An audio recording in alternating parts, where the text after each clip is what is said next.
اما بعد فاعوذ باللہ من الشیطان الرجیم بسم اللہ الرحمن الرحیم یا ایھا الذین آمنوا اتقوا اللہ ولتنظر نفس ما قدمت لغد واتقوا اللہ ان اللہ خبیر بما تعملون ولا تكونوا كالذين نسوا الله فأنساهم أنفسهم أولئك هم الفاسقون لا يستوي أصحاب النار وأصحاب الجنة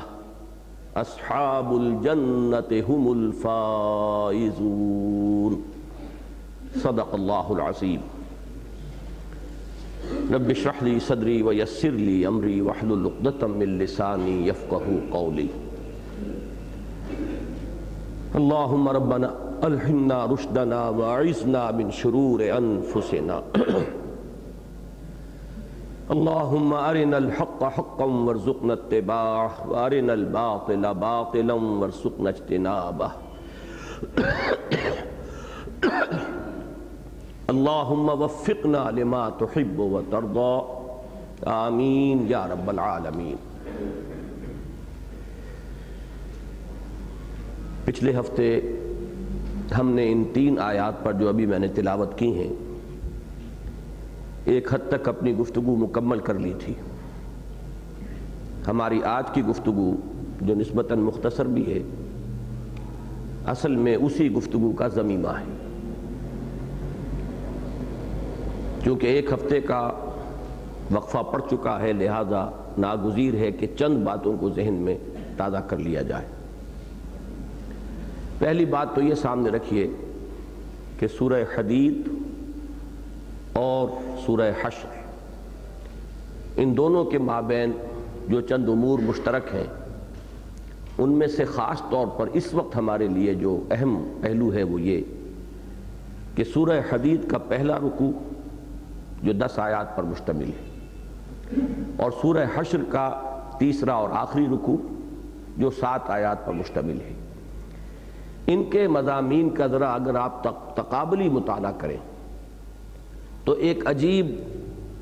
ایک عکسی ترتیب آپ کو نظر آئے گی، ریسیپروکل ہے ان میں معاملہ، مشابہت بھی اور پھر ایک عکسی ترتیب بھی۔ سورہ حدید کی پہلی آیت ہے کہ جو تسبیح باری تعالیٰ سے شروع ہو رہی ہے، سبح للہ ما فی السماوات والارض۔ سورہ حشر کی آخری آیت ہے جو تسبیح باری تعالیٰ پر ختم ہو رہی ہے، یسبح لہ ما فی السماوات والارض وہو العزیز الحکیم۔ وہی الفاظ ہیں کہ جو پہلی آیہ مبارکہ کے ہیں، فرق صرف یہ ہے وہاں فعل ماضی ہے، یہاں فعل مضارع ہے۔ سبح للہ ما فی السماوات سبح للہ ما فی السماوات والارض وہو العزیز الحکیم، یہ پہلی آیت ہے سورہ حدید کی، اور آخری الفاظ ہیں سورہ حشر کے، یسبح لہ ما فی السماوات والارض وہو العزیز الحکیم۔ مشابہت بھی ہو گئی اور اس میں وہ کمپلیمنٹری ریشو جو ہے وہ بھی سامنے آ گئی کہ فعل ماضی اور فعل حال نے مل کر گویا کہ زمان کا احاطہ کر لیا، فعل مضارع اور فعل ماضی، اس لیے کہ فعل مضارع میں حال اور مستقبل دونوں موجود ہیں۔ نمبر 2 بات، وہاں پہلی 6 آیات میں ذات و صفات باری تعالیٰ کا بہت اعلیٰ علمی سطح پر بیان ہے نہایت جامعیت کے ساتھ۔ یہاں آخری 3 آیات میں اسماء باری تعالیٰ کا سب سے بڑا گلدستہ ہے جو قرآن حکیم میں وارد ہوا ہے۔ اب یہ بھی نسبت بھی آ گئی، عکسی ترتیب بھی آ گئی، وہاں سب سے پہلے یہاں سب سے آخر میں، لیکن وہی کمپلیمنٹری جو ایک نسبت ہے کہ 2 چیزیں مل کر ایک مضمون کو مکمل کریں، وہاں زیادہ بحث جو ہے ذات و صفات سے ہے اور یہاں اسماء ہے۔ اور آپ کو یاد ہوگا کہ ایمان مجمل میں جب ہم گویا کہ خلاصہ بیان کرتے ہیں ایمان کا تو وہاں اللہ تعالیٰ پر ایمان کے لیے 2 الفاظ کا حوالہ ہے، آمنت باللہ کما ہوا باسمائہ و صفاتہ۔ اسماء ہی کا سب سے بڑا گلدستہ سورہ حشر کی آخری 3 آیات، اور صفات باری تعالیٰ کا سب سے جامع اور اعلیٰ ترین سطح پر، بلکہ وہاں ذات باری تعالیٰ کا معاملہ بھی ہے، وہ ہے سورہ حدید کی پہلی 6 آیات۔ تیسری بات جو اہم ترین ہے، میرے نزدیک ذات باری تعالیٰ کے ضمن میں پورے قرآن مجید میں اگر کوئی الفاظ آئے ہیں جو کسی درجے میں ذات کو کے بیان کے قریب آ جاتے ہیں، اول تو یہ کہ ذات کے بارے میں بارہا عرض کیا ہے کہ ہمارے تصور تخیل سے ماورا، بلکہ حضرت مجدد الفسانی رحمۃ اللہ علیہ کے الفاظ میں وراء الورا ثم وراء الورا ثم وراء الورا۔ لیکن یہ کہ اگر کوئی پورے قرآن مجید میں کوئی اسماء جو ہیں جنہیں کہ ذات باری تعالیٰ سے متعلق قرار دیا جا سکے تو وہی 4 ہیں، هو الاول والآخر والظاہر والباطن۔ یہ میں نے بارہا عرض کیا ہے کہ پورے قرآن مجید میں اسماء باری تعالیٰ کے مابین حرف عطف صرف اس آیت میں آیا ہے، پورے قرآن مجید میں اور کہیں نہیں، اور اس کا وجہ، اس کا سبب کیا ہے وہ میں بیان کر چکا ہوں جبکہ ہم یہ سورہ حدید کا مطالعہ کر رہے تھے۔ اس کے بالمقابل یہ جو سورہ حشر کا آخری رکوع ہے، اس میں جو آیہ مبارکہ آتی ہے وہ حقیقت انسان پر، وَلَا تَكُونُوا كَالَّذِينَ نَسُوا اللَّهَ فَأَنسَاهُمْ أَنفُسَهُمْ۔ الہیات جسے کہا جاتا ہے، فلسفے کا وہ خاص شعبہ الہیات ہے، یہی بہتر الہیات میں الجھا رہے، یہ جو اقبال نے کہ مصرے کے اندر جس کا حوالہ ہے، اس کے اعتبار سے قرآن مجید کی اہم ترین آیت وہ ہے هو الاول والآخر والظاہر والباطن، اور انسان کی حقیقت پر قرآن حکیم کی اہم ترین آیت یہ ہے وَلَا تَكُونُوا كَالَّذِينَ نَسُوا اللَّهَ فَأَنسَاهُمْ أَنفُسَهُمْ۔ اور میں نے پچھلی مرتبہ عرض کیا تھا علامہ اقبال کے حوالے سے کہ انائے کبیر اور انائے صغیر 2 ہی باتوں کے حوالے سے سارا فلسفہ خودی جو ہے ان کا وہ بیان ہو جاتا ہے کہ اللہ کا تصور کیا ہے، دی بگ آئی ایم، انا، جس کے لیے میں خاص طور پر جب بھی یہ مضمون آتا ہے تو میرا ذہن لا محالہ منتقل ہوتا ہے سورہ طٰہٰ کے ان الفاظ کی طرف، اننی انا اللہ لا الہ الا انا۔ اکثر و بیشتر مقامات پر آپ قرآن مجید میں دیکھیں گے کہ اللہ واحد متکلم کا صیغہ اپنے لیے نہیں بلکہ جمع متکلم کا، انا نحن نزلنا الذکر وانا لہ لحافظون۔ لیکن بعض مقامات وہاں جہاں یہ متکلم کا صیغہ آتا ہے، اور میں سمجھتا ہوں کہ اس میں اہم ترین، جامع ترین، اور میں سمجھتا ہوں کہ پر ہیبت ہونے کے اعتبار سے، پر جلال ہونے کے اعتبار سے، جیسے کہ وہ الفاظ میں نے بارہا آپ کو سنائے ہیں جو سورہ حدید کی اس آیت کے بارے میں هو الاول والآخر والظاہر والباطن، امام راضی نے لکھے ہیں کہ اعلم ان ھذا المقام مقام غامض عمیق مہیب، بہت پر ہیبت، پر جلال، بہت گہرا یہ مقام ہے۔ اسی طریقے سے یہ جو انانیت کبریٰ ہے، اننی انا اللہ لا الہ الا انا فاعبدنی واقم الصلاۃ لذکری، یہ واحد متکلم کے صیغے کی یہ تکرار جو ہے، اور اس پر جلال اور پر ہیبت انداز میں آپ کو پورے قرآن مجید میں کہیں نہیں ملے گی۔ یہ جو انانیت کبریٰ ہے، پچھلی مرتبہ بھی یہ لفظ میری زبان سے نکلا تھا، ہم انانیت کا لفظ انسانوں کے لیے استعمال کرتے ہیں تو وہ برے سینس میں استعمال کرتے ہیں، بڑی انانیت ہے اس میں۔ تو مجھے یہ خیال ہوا تھا شاید کسی صاحب کو یہ احساس ہوا ہو کہ یہ لفظ تو مناسب نہیں اللہ کی شان کے لیے، حالانکہ بالکل مناسب ہے، اللہ کی شان کے لیے مناسب یہی ہے۔ جیسے تکبر جو ہے وہ انسانی سطح پر سب سے بڑی برائی، سب سے مہلک شے، سب سے بڑا فساد نفس، سب سے بڑا مرض نفسانی وہ تکبر ہے۔ یہاں تک فرمایا گیا ہے کہ لا يدخل الجنہ من کان فی قلبہ مثقال حبۃ من کبر، جنت میں داخل نہیں ہو پائے گا وہ شخص جس کے دل میں ایک ذرہ برابر بھی کبر ہے۔ لیکن یہی تکبر کا المتکبر، یہ تو ابھی جو میں نے اسماء آپ کو سنائے ہیں ان میں آیا ہے لفظ، اللہ تعالیٰ تو متکبر ہے، یہ لفظ انسان کے لیے استعمال کریں گے تو یہ ضمائم اخلاق میں سے، اور اللہ کے لیے یہ عین اس کی شان کے مناسب شایان شان ہے۔ اسی لیے وہ حدیث قدسی ہے کہ الکبر ردائی، کبر تو میری چادر ہے، اور اس میں الفاظ بعد میں یہ آتے ہیں کہ جو انسان تکبر کرتا ہے گویا کہ وہ میرا مد مقابل بننے کی کوشش کرتا ہے، یہ جامہ تو میری ہی ذات پر راست آتا ہے، یہ میری چادر ہے، کوئی اور تکبر کرتا ہے تو گویا کہ میرے شانے سے میری چادر کو گھسیٹ رہا ہے۔ اور یہ اس وقت کے تمدن میں کسی بڑی شخصیت، کسی صاحب حیثیت انسان کی سب سے بڑی توہین و تذلیل سمجھی جاتی تھی کہ اس کی چادر کھینچ لی جائے۔ تو اللہ تعالیٰ نے فرمایا کہ جو انسان تکبر کرتا ہے گویا کہ وہ میری چادر گھسیٹ رہا ہے۔ یہ شان جو ہے ذہن میں رکھیے کہ ایک ہے وہ انائے کبیر، the big ego, the infinite ego, انائے مطلق، اور ایک ہے یہ انائے مقید کہہ لیں، انائے صغیر کہہ لیں۔ یہ ہے انسان۔ جب میں کہتا ہوں میں، یہ میں جو ہے یہی ہے در حقیقت انسان کی اصل جو اس کی شخصیت کی طرف اشارہ کرنے والی شے، اور اسی کو علامہ اقبال نے جب بیان کیا ہے تو وہ ان کا فلسفہ خود ہی بنا ہے۔ اب اس کے بعد آپ دیکھیے سورہ حدید میں 6 آیات کے بعد ایمان کا تذکرہ ہوا، انفاق کا تقاضا کیا گیا۔ سورہ حشر میں اسی کو تقوی سے تعبیر کیا جا رہا ہے۔ انفاق کے لیے وَلْتَنْظُرْ نَفْسٌ مَا قَدَّمَتْ لِغَدٍ، ہر انسان کو چاہیے وہ دیکھے وہ کل کے لیے کیا بھیج رہا ہے، اللہ کے بینک میں اس نے کیا جمع کیا ہے۔ مضمون وہی ہے، الفاظ بدل گئے ہیں۔ یہ تقابل سے اصل میں تعرف الاشیاء بازدادها، جب تقابل سے کا مطالعہ کیا جاتا ہے جس کو آپ تقابلی مطالعہ کہتے ہیں، کمپیریٹو اسٹڈی، تو آیات قرآنیہ کی کمپیریٹو اسٹڈی سے بہت کچھ حقائق اور معارف جو ہے وہ مزید اجاگر ہو کر سامنے آتے ہیں۔ اس کے بعد سورہ حدید میں بھی قرآن مجید کی عظمت،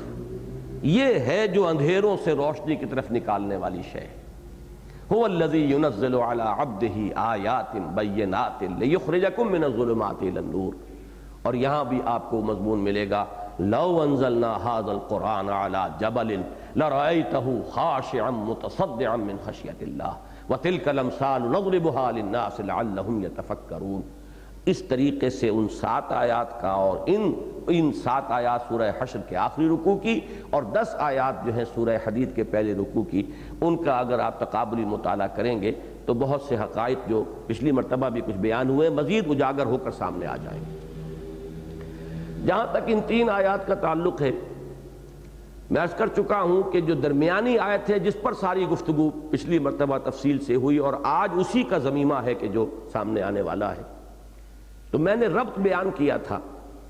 اور میں نے یہ عرض کیا تھا کہ اس آیت کا جو مفہوم ہمارے متقدمین نے بھی اور موجودہ زمانے میں بھی اکثر مفسرین نے اختیار کیا ہے، وَلَا تَكُونُوا كَالَّذِينَ نَسُوا اللَّهَ فَأَنسَاهُمْ أَنفُسَهُمْ، یعنی یہ کہ جو لوگ اللہ کو بھول جاتے ہیں، اللہ کو بھلا دیتے ہیں، تو اللہ تعالیٰ انہیں غافل کر دیتا ہے اپنے نفع و نقصان سے، حقیقی نفع و نقصان، اپنے حقیقی کامیابی اور ناکامی۔ ذالک یوم التغابن، کامیابی اور ناکامی کا دن تو ہے قیامت کا دن۔ جب اللہ کو انسان بھول گیا تو اپنے نفع و نقصان سے بھی وہ غافل ہو گیا اور اس طرح وہ ہلاکت اور بربادی کا نوالا بن گیا۔ امام راضی نے ایک نکتہ اور اس میں نکالا تھا کہ انسان کو اللہ تعالی غافل کر دے گا اپنے تن سے میدان حشر میں، کہ اس قدر شدائد ہوں گے اس وقت اس پر، اور اتنی سختی بیت رہی ہوگی کہ اسے، جسے ہم محاورے میں کہتے ہیں، اسے اپنے تن کا ہوش نہیں رہے گا۔ تو یہی فرمایا کہ فَأَنسَاهُمْ أَنفُسَهُمْ سے مراد جو ہے وہ ہے میدان حشر کے شدائد اور مصائب کی وجہ سے انسان کا اپنے تن سے غافل ہو جانا۔ اس اعتبار سے میں نے عرض کیا تھا کہ جو پہلی آیت ہے اور تیسری آیت ہے ان کے ساتھ ربط بھی بہت عمدگی کے ساتھ جڑ جاتا ہے، اس لیے کہ وہاں بھی فرمایا وَلْتَنْظُرْ نَفْسٌ مَا قَدَّمَتْ لِغَدٍ، اسی کی شرح تیسری آیت میں ہے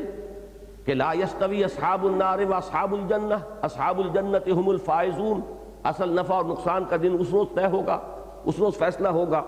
تو یہ مضمون کہ جو متقدمین نے بھی لیا ہے اور متاخرین نے بھی، یہ اس میں بالکل اس کا ربط جو ہے قائم ہے۔ لیکن جو مضمون میں نے بیان کیا ہے اس کے اعتبار سے بھی یہ بات جو ہے میں اس وقت آپ کے سامنے رکھ رہا ہوں، اس کو ضمیمے کے طور پر اب شامل کر لیجئے اپنے ذہن میں۔ پچھلی مرتبہ یہ بات رہ گئی تھی کہ جو مضمون جس کی طرف کہ میرا ذہن منتقل ہوا اور علامہ اقبال نے جس کے حوالے سے اس آیہ مبارکہ کو اپنے فلسفہ خودی کا ماخذ قرار دیا، اس کے اعتبار سے بھی ربط کلام نہ صرف یہ کہ قائم رہتا ہے بلکہ پہلے سے بھی بہتر بن جاتا ہے، اس لیے کہ پہلی آیت میں دو چیزوں کا بیان ہے،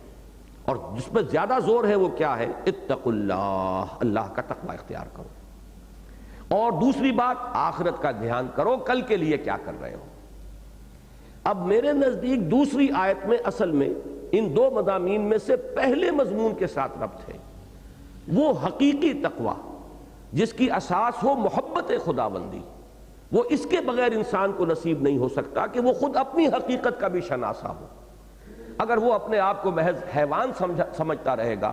تو وہ حقیقی تقوی کبھی نصیب ہی نہیں ہوگا، اور وہ جو اصل محبت خداوندی کا جذبہ ہے وہ ابھر ہی نہیں سکتا اگر انسان اپنے آپ کو محض حیوان سمجھے ہوئے ہو۔ یہ تو جب اپنی حقیقت کو انسان پہچانتا ہے اور معلوم ہوتا ہے کہ میرے اور میرے پروردگار کے درمیان کس قدر قرب ہے، نحن اقرب الیہ من حبل الورید، یہ قرب جو ہے کہ جو روح ملکوتی کی حقیقت کو سمجھنے سے، روح ربانی جو انسان میں پھونکی گئی، جو اصل انسان ہے، جو انسان کی اصل حقیقت ہے،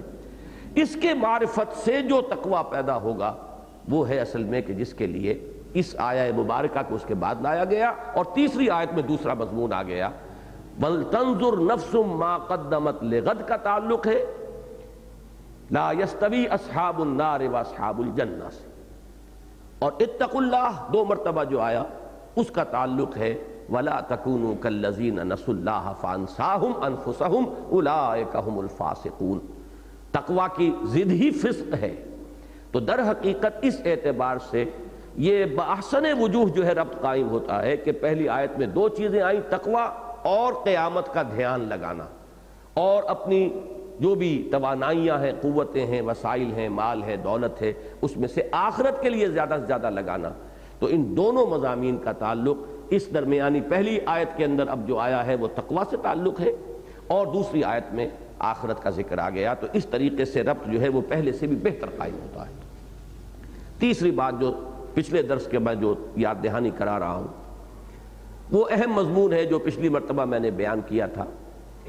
کہ تجدید کے کئی گوشے اپنے ذہن میں رکھ لیجئے۔ تجدید دین، مجددین بہت سے ہوئے ہیں، لیکن یہ کہ سب کے کام کی نوعیت ایک جیسی نہیں ہے۔ بعض کی تجدید، مثلا حضرت عمر بن عبدالعزیز رحمہ اللہ کی تجدید جو ہے سیاسی سطح پر تھی کہ پورا ڈھانچہ جو تھا اسلامی ریاست کا، اس میں جو بھی خرابی آئی تھی، جو بھی کمی آ گئی تھی، ایک دفعہ اللہ نے انہیں ہمت دی کہ پھر بالکل اسی سطح پر اس نظام حکومت کو قائم کر دیا۔ باقی ابھی فکری اعتقادی کوئی مسائل، کوئی پیچیدگیاں، کوئی الجھنیں پیدا ہی نہیں ہوئی تھی۔ یہ ہمارے مجدد اول ہیں حضرت عمر بن عبدالعزیز رحمہ اللہ۔ اس کے بعد بھی ہمارے ائمہ ہیں، فقہاء ہیں، محدثین ہیں۔ اب ان کا معاملہ بھی جو ہے وہ علم کی خدمت ہے، ابھی وہ فکر کا مسئلہ نہیں آیا تھا، فکر کا ٹکراؤ ابھی پیدا نہیں ہوا تھا۔ تو فکر کی سطح پر جو ہے میں نے عرض کیا تھا کہ تین دور آئے ہیں اسلام کے لیے، بلکہ صحیح معنی میں ایمان کے لیے چیلنج بن کر۔ پہلا دور ہے وہ 600-700 چھٹی 7ویں صدی ہجری، جس میں ارسطو کی منطق اور یونان کا فلسفہ یہ عالم اسلام پر حملہ آور ہوئے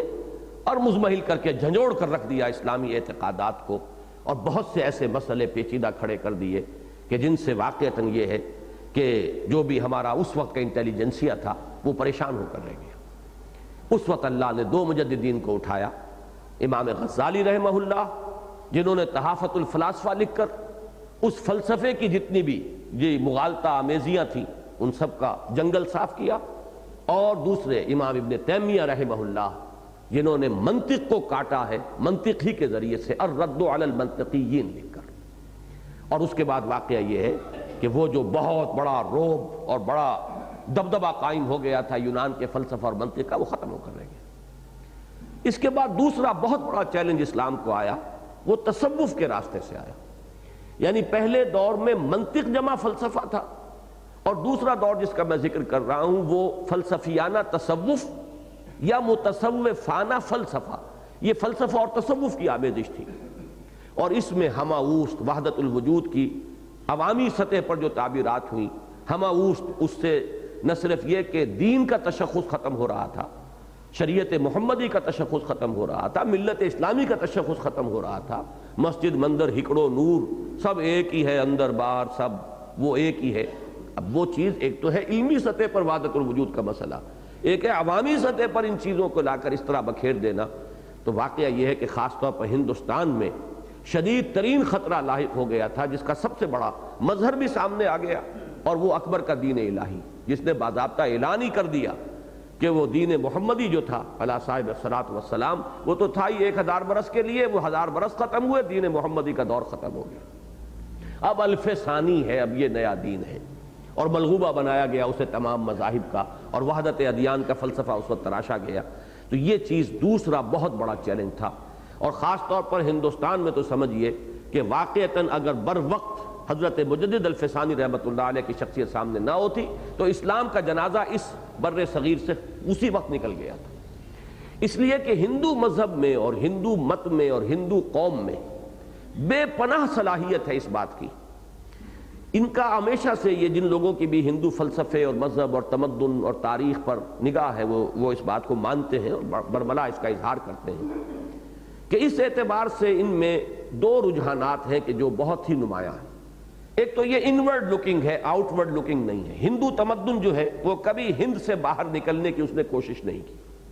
یہ یہیں پر انہوں نے اپنی توجہ کو ہمیشہ کنسنٹریٹ کیا ہے۔ بلکہ مرزا محمد منور صاحب کے الفاظ میں ایک تو ارتھ باؤنڈ ہے یہ سارا تمدن، دھرتی ماتا اور یہ دیوی ہے زمین اور اس کے ساتھ تعلق، اسی کا میں سمجھتا ہوں کہ یہ شاخسانہ بھی ہے کہ باہر جانا نکلنا یہ ان کے ہاں نہیں رہا ہے بلکہ اندر ہی۔ اور دوسرے یہ کہ اس بر صغیر یا بر عظیم، اب اسے میں نے بھی اس کو اصلاح کو قبول کر لیا ہے، پروفیسر محمد اسلم صاحب جو پنجاب یونیورسٹی کے، انہوں نے صحیح توجہ دلائی کہ یہ جو ہے در حقیقت سب کانٹیننٹ، تو یہ بر اعظم کے بجائے کانٹیننٹ اس بر اعظم، اور جب سب کانٹیننٹ کہا جائے گا تو بر عظیم بنے گا، بر صغیر نہیں۔ بات صحیح ہے۔ تو بر عظیم ہند و پاک میں اس میں کوئی شک نہیں ہے کہ دوسری صلاحیت یہ رہی ہے کہ جہاں بھی کوئی نیا مذہب باہر سے آیا یا یہاں پیدا ہو گیا کسی ریئیکشن کے طور پر، اسے ہندو مت نے ایسیمیلیٹ کر لیا اپنے اندر، اس کے تشخص کو ختم کر دیا، اور یا یہ ہے کہ یہاں پیدا ہوا ہے کوئی ریئیکشن تو اسے اپنے ملک سے نکال باہر کیا کہ دوسرے ملکوں میں تو وہ چلا گیا، لیکن بر صغیر بر عظیم پاک و ہند میں آپ کو اس کا سراغ نہیں ملے گا۔ جس کی سب سے بڑی مثال ہے گوتم بدھ کا فلسفہ۔ وہ چونکہ برہمنزم کے خلاف ایک بہت بڑا ریئیکشن تھا، بہت بڑا بغاوت اور رد عمل، لہذا آپ نے اس کا حشر دیکھا کہ جو جنم بھومی ہے اس مذہب یا فلسفے کی، اس میں اس کا نام و نشان موجود نہیں رہا، وہ سب فار ایسٹ کی طرف ادھر ادھر چلا گیا۔ وہاں کتنی تعداد میں آج بھی بدھ مت کے ماننے والے موجود ہیں، لیکن ہندوستان میں تو صرف سوائے اس کے کہ وہ کچھ تاریخی مقامات، کچھ آرکیولوجیکل انٹرسٹ کی چیزیں رہ گئی ہیں، بدھ مت موجود نہیں رہا۔ اسی قسم کا ایسیمیلیٹ کر لینے کا، ہضم کر لینے کا اسلام کو، یہ در حقیقت ایک جذبہ تھا، اور جس نے کہ بھکتی کی تحریک کی شکل اختیار کی، اور جس کا سب سے نمایاں مظہر جو ہے وہ دین الہی اکبر کا، یہ اس کا سب سے بڑا مظہر تھا کہ اسلام کو ختم کر دیا جاتا۔ لیکن یہ کہ علامہ اقبال کے بقول، وہ جو حضرت مجدد الفسانی رحمۃ اللہ علیہ کی شان میں انہوں نے الفاظ لکھے ہیں کہ حاضر ہوا میں شیخ مجدد کی لحد پر، وہ خاک کے ہے زیر فلک مطلع انوار، اور وہ ہند میں سرمایہ ملت کا نگہباں، اللہ نے بر وقت کیا جس کو خبردار، گردن نہ جھکی جس کی جہانگیر کے آگے، جس کے نفس گرم سے ہے گرمی احرار۔ تو واقعہ یہ ہے کہ قطعاً مبالغہ نہیں ہے، ان 3 اشعار میں نے آپ کو سنائے ہیں، کوئی مبالغہ نہیں ہے، واقعتاً ملت اسلامی کے تشخص کا، کہ نگہبانی کا فریضہ سر انجام دیا حضرت مجدد نے۔ لیکن یہاں حضرت مجدد کے ساتھ آپ ساتھ ہی بریکٹ کر لیجئے، جیسے وہاں 2 شخصیتیں تھیں، امام غزالی، امام ابن تیمیہ، ایسے اس وقت بھی 2 شخصیتیں،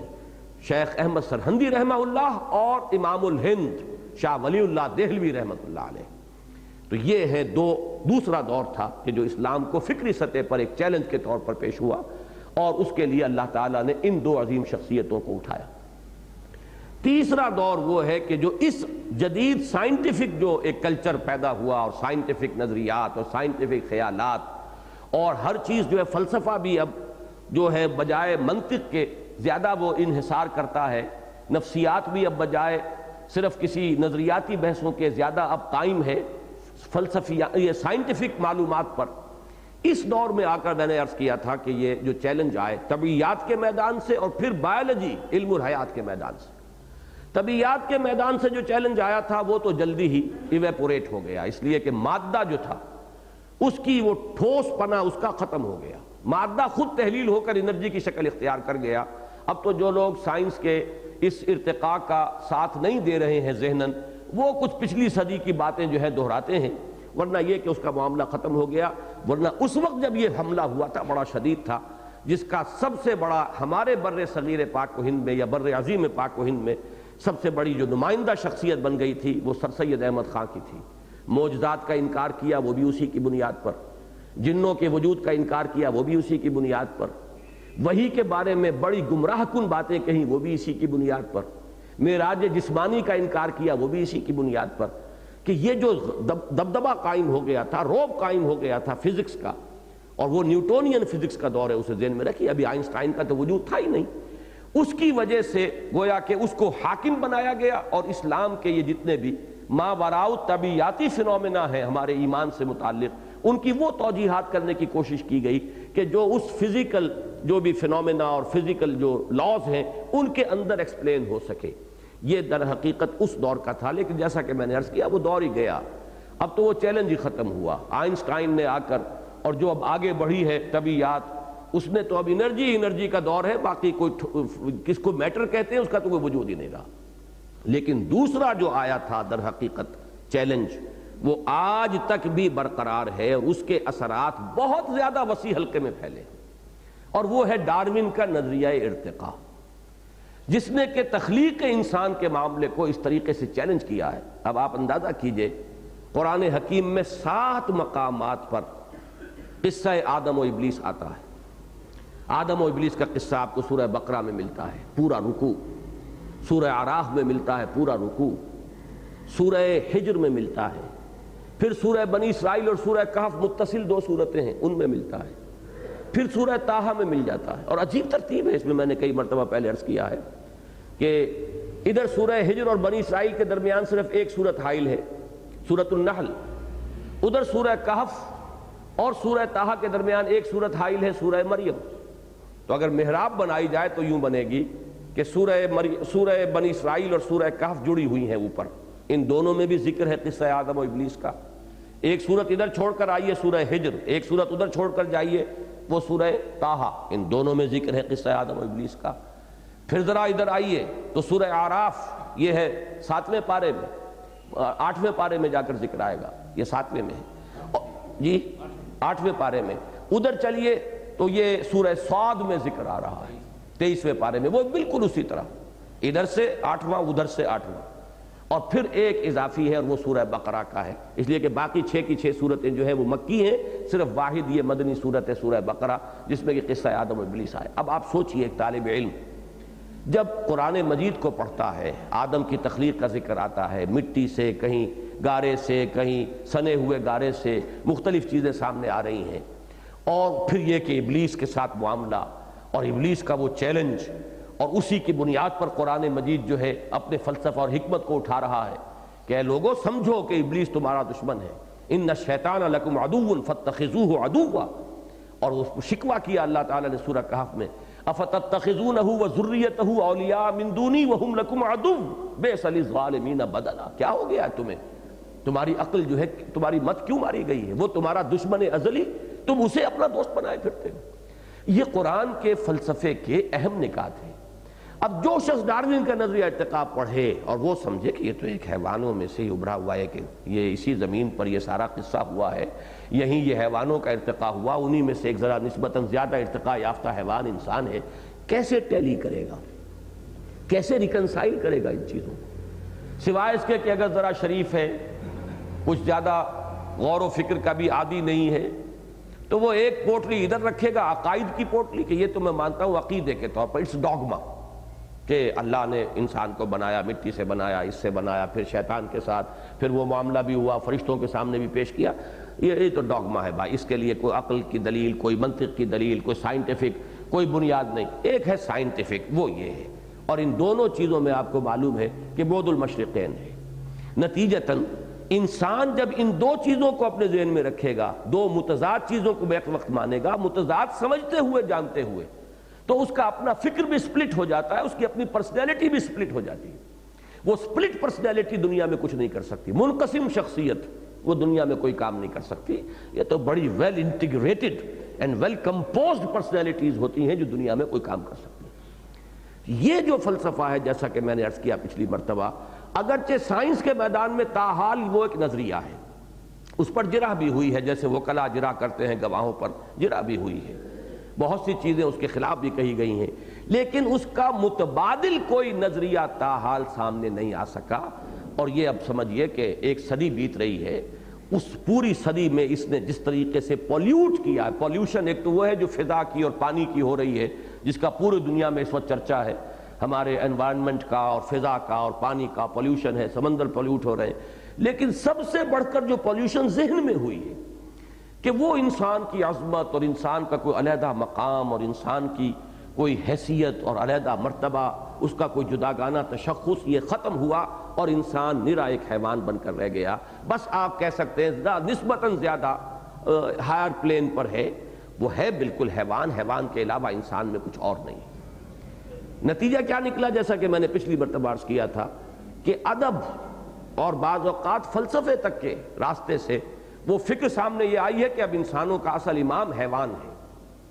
حیوانوں سے اب استدلال کیا جاتا ہے، اخلاقیات کی جو کا انہدام کیا گیا ہے، اخلاقی قدروں کا جو انہدام کیا گیا ہے، وہ اسی حوالے، حیوانوں میں تو کوئی تقسیم نہیں ہے۔ یہ خام خواہ انسانوں نے اپنے پاؤں میں بیڑیاں ڈال لی ہیں، اپنے پاؤں میں زنجیریں ڈال لی ہیں۔ حیوان تو ماں، بیٹی، بیوی، بہن میں کوئی فرق نہیں کرتا، جہاں اس کو ضرورت ہوتی ہے ایک طبعی تقاضا ابھرتا ہے اس کے اندر سے، اور جیسے بھی ہو، جو بھی اسے اپنے جنس کا اپوزٹ سیکس جہاں بھی مل جائے، اپنے نوع کا اپوزٹ سیکس،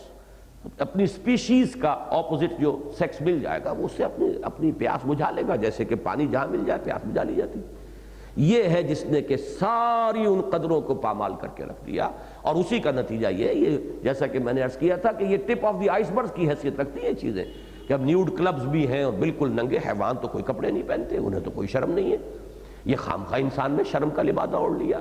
وہ بالکل ننگے پھرتے ہیں اور وہ سب کچھ ہوتا ہے، علل اعلان ہوتا ہے، جو بھی ہے، ہم نے خامخواہ اس کے لیے پردے، اور وہ جو اقبال نے کہا تھا پھر کہ غیرت نہ تجھ میں ہوگی نہ زن اوٹ چاہے گی، یہ ایک یعنی جس تہذیب جدھر جا رہی ہے کہ یہ تو ادھر جا رہی ہے کہ یہ کوئی دن کی بات ہے مرد ہوش مند، غیرت نہ تجھ میں ہوگی نہ زن اوٹ چاہے گی۔ یہ سارے جو بھی ہمارے جو پچھلے بقول ان کے جو فرسودہ قسم کے ہم نے اپنے ذہنوں کے اوپر قائم کر لیے ہیں، حجابات اور حیا اور شرم، یہ ساری کیا باتیں کہاں ان حیوانوں میں کہاں ہیں؟ جب ہم بھی حیوان ہیں تو ہمارا امام تو حیوان ہی ہونا چاہیے، اور ہمیں انہی سے ساری جو ہے رہنمائی حاصل کرنی چاہیے۔ یہ ہے اصل میں اس دور کا سب سے بڑا پولیوشن جو فکری سطح پر ہوا۔ اچھا، اب اس کے حل دو ہو سکتے تھے نظری طور پر۔ ایک حل تو یہ ہوتا کہ ڈارون کے نظریے ہی کا پورا ابطال کر کے جوابی نظریہ میدان میں آ جاتا تو بات ٹھیک تھی، وہ نظریہ تحلیل ہو جاتا،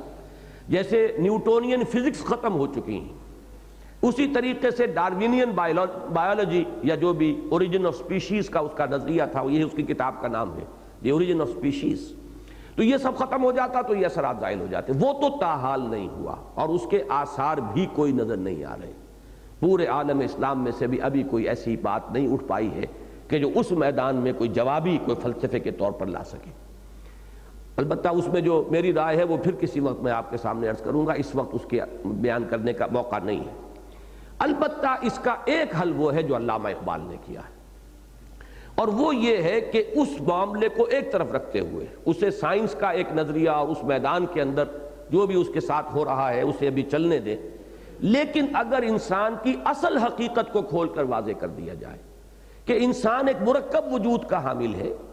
ایک حصہ اس کا حیوانی ہے، اور اس کے بارے میں کوئی اگر ارتقاء کو بھی مانے تو کوئی حرج نہیں، مان لیجئے، کوئی اس سے فساد نہیں ہوگا، جبکہ انسان یہ سمجھے کہ میری اصل حقیقت حیوانی نہیں ہے، روحانی ہے،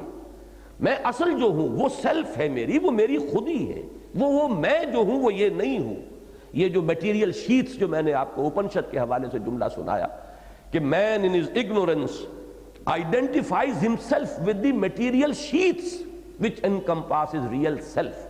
اصل خودی جو ہے اس کے اوپر یہ جو غلاف لپٹ گئے ہیں، مادی غلاف، یہ حیوانی وجود ہمارا جو ہے در حقیقت مادی غلافات کے، مادی غلافوں کے مترادف ہے. ان غلافوں میں ہے اصل شے. یا جیسے اقبال نے علم کے بارے میں کہا کہ عشق کی تیغ جگردار اڑا لی کس نے، علم کے ہاتھ میں خالی ہے میان اے ساقی. اب میان کس لیے ہوتی؟ تلوار رکھی جائے اس میں، تلوار تو نکال لی، اب خالی میان لیے پھر رہے تو وہ تو کوئی بیکار سی شے ہے. اسی طرح وہ سیلف کی تلوار جو تھی اندر وہ تو گئی، اس کا تو ذہن کے سامنے تصور ہی نہیں رہا. اب وہ جو میان ہے، وہ میان ہے یہ ہمارا مادی وجود، یہ حیوانی وجود، وہی رہ گیا. اب اگر یہی چیز سامنے رہے گی تو اس میدان میں ظاہر بات ہے کہ فلسفہ ارتقاء یا نظریہ ارتقاء نے جو بھی مواد فراہم کر دیا ہے تاحال اس کا کوئی انکار نہیں کیا جا سکا. ٹیکنیکلٹیز ہیں بعض جو حضرات اس موضوع سے دلچسپی رکھتے ہیں ان کے لیے میں عرض کر دوں، اگرچہ ذرا ٹیکنیکل ایشو ہے یہ. فلسفے کی بنیاد کیا ہے؟ فلسفے کی بنیاد یہ ہے کہ اس دنیا میں حیوانات کو برقرار رہنے کے لیے، اپنے تسلسل کو باقی رکھنے کے لیے ایڈیپٹیشن کرنی پڑتی ہے اپنے ماحول کے ساتھ. تو سروائیول آف دی فٹسٹ کا اصول چلتا ہے، یہاں تقابل چل رہا ہے، تنازع للبقاء، جو سٹرگل فار ایگزسٹنس ہے وہ جاری ہے. اور اس میں ظاہر بات ہے جو سروائیول آف دی فٹسٹ کا اصول ہے وہی قائم ہے یہاں پر، کہ جو اقبال نے جو کہا ہے جرم ضعیفی کی سزا مرگ مفاجات. جو فٹ نہیں رہے گا وہ ایلیمینیٹ کر دیا جائے گا، ختم ہو جائے گا، جو فٹ ہوگا وہ باقی رہے گا. تو یہ جو بقائے اصلح یا سروائیول آف دی فٹسٹ ہے یہ اس کے فلسفے کا پہلا نقطہ ہے. دوسری بات وہ یہ کہتا ہے کہ جب انوائرنمنٹ بدلتا ہے تو ایک لیونگ جو آرگنزم ہے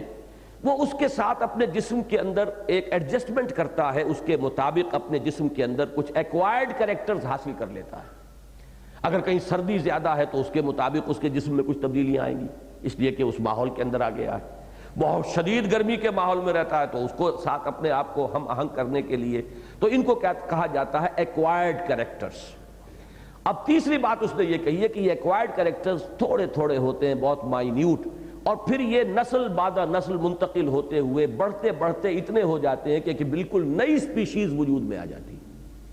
ٹیکنیکلی جو جرا کی گئی ہے، اگر اس میں ایک بات وہ ثابت کر دیں، سائنٹیفک نظریہ جو ہے وہ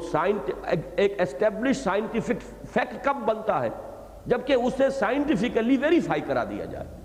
ورنہ اس سے پہلے وہ نظریہ رہے گا. آپ ویریفائی کرائیے اسے، تجربے کے ذریعے سے ویریفائی کرا دیجئے، وہ ثابت، اب وہ قبول کر لیا جائے گا ایز اے فیکٹ.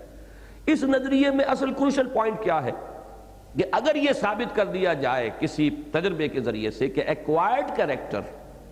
وہ ہیریڈیٹی کے ذریعے سے، توارث کے ذریعے سے اگلی نسل کو منتقل بھی ہو سکتے ہیں، اس کا تجربہ کرنا پڑے گا میدان کے اندر، معامل کے اندر. اگر یہ ثابت نہیں آپ کر سکتے تو فلسفہ جو ہے وہ نظریہ ہی رہے گا، اس وقت تک اس کو ایک اسٹیبلشڈ فیکٹ کی حیثیت سے قبول نہیں کیا جائے. تو یہ ٹیکنیکل بات ہے. اصل میں اس بحث کو ہم چھوڑ سکتے ہیں. ہم کہہ سکتے ہیں کہ بھائی اگر اس حیوانی وجود کے لیے کوئی شخص یہ بھی مانتا ہے کہ یہ واقعی حیوان ہے تو ہم بھی مانتے ہیں کہ واقعی حیوان ہے، اور اگر اس کے لیے کوئی یہ شخص سمجھے کہ یہ ایوالو ہو کر آیا ہے لوور اینیمل سے اوپر تک، تو ہم اس کو بھی اسلام کے یا قرآن کے منافی قرار نہیں دیں گے. اصل شے کیا ہے؟ میری اصل حقیقت یہ ہے ہی نہیں، میری اصل حقیقت تو کوئی اور ہے، اور وہ ہے میری وہ روح کہ جو بہت پہلے پیدا کی گئی تھی. ابھی تو اس مادی کائنات کا آغاز بھی نہیں ہوا تھا، عالم ارواح میں جب کہ ہمیں پیدا کیا، جب ہم جنود مجندہ تھے، جب کہ ہم لشکروں کی صورت میں تھے، جب کہ اللہ نے ہم سے عہد لیا تھا الست بربکم قالوا بلی، تو یہ حیوانی وجود تو ابھی تھا ہی نہیں. یہ جو تنزل جس کو میں کہتا ہوں، اس پر بھی مجھے اس مضمون کو آگے بڑھانا ہے. یہ تنزل ہے، اصل میں لطافت سے کثافت کی طرف تنزل ہوا ہے. اس کو بڑی خوبصورتی سے کہا ہے حضرت بیدل نے، ہر دو عالم خاک شد تا بست نقش آدمی، اے بہار نیستی از قدر خود ہوشیار باش. یہ جو حقیقت مطلقہ ہے اس سے جو ایک فعل امر کن کا جو ظہور ہوا تھا، اس نے جو بھی شکل اس وقت اختیار کی، انتہائی لطیف کوئی شے. ایک قسط جو ہے اس سیٹ جن لوگوں نے لیا ہے ان میں وہ دوسری قسط جو ہے حقیقت انسان کی، بڑی ثقیل ہے، مشکل ہے، لیکن جن حضرات کو دلچسپی ہو اس کے اوپر کوشش کریں، ذہن لگائیں. اس میں نے یہ باتیں بحث کی ہیں. یہ کن کیا ہے، کلمہ کیا ہے، عالم امر کیا ہے، عالم خلق سے اس کا فرق کیا ہے. لیکن وہاں سے پھر یہ لطافت نے کثافت کی طرف تنزل کیا ہے. پھر جب بالکل خاک تک آ گئے، کثیف ترین معاملہ پیدا ہو گیا، دس کرسٹ آف دی ارتھ، اب یہاں سے وہ ایولیوشن کا پروسیس شروع ہوا۔ اگر آپ مان بھی لیں نظریہ ارتقاء کو تو یہاں سے اب ارتقاء کا عمل ہوا، اس سے پہلے سارا تنزل کا عمل تھا۔ لیکن یہ سب کیا ہے؟ یہ ہے ہمارے اس اینیمل بینگ کا معاملہ۔ وہ جو معاملہ ہے روح کا، وہ تو باری تعالیٰ کی ذات کے ساتھ بڑا قرب رکھنے والی ایک حقیقت ہے۔ وہ تو سرائے امر رب اور وہ فعل کن جو ابتدائی معاملہ تھا، وہ اس دور میں وہاں اس وقت اس کو پیدا کیا گیا تھا اور ان سے ایک معاہدہ کیا گیا تھا، لست بربکم قالوا بلا، میں تو حقیقت میں وہ ہوں۔ یہ تو ایک غلاف ہے جو اللہ نے اس دنیا کی زندگی میں، جو بہت ہی محدود سا وقفہ ہے۔ میری زندگی تو بہت طویل ہے، تو اسے پیبانہ امروز و فردا سے نہ ناپ، جاویداں پہم دواں ہر دم جواں ہے زندگی۔ یہ تو اس کا بڑا چھوٹا سا وقفہ ہے، ایک امتحانی وقفہ ہے۔ اس وقفے میں اللہ نے مجھے ایک حیوانی جسم بھی دے دیا ہے۔ اب یہ ہے کہ ایک حیوان کا اور انسان کا تعلق تو وہ ہوتا ہے کہ گھوڑا ہے اور گھوڑے پر آپ سوار ہیں، یہ بھی تو ایک تعلق ہے نا۔ حیوان کے اوپر آپ سوار ہیں، ایک راکب ہے، ایک مرکب ہے۔ لیکن یہ تعلق جو ہے اندر بس اس طرح کا نہیں، علیحدہ نہیں، یہ دونوں شخصیتیں اس طریقے سے باہم پیوست کر دی گئی ہیں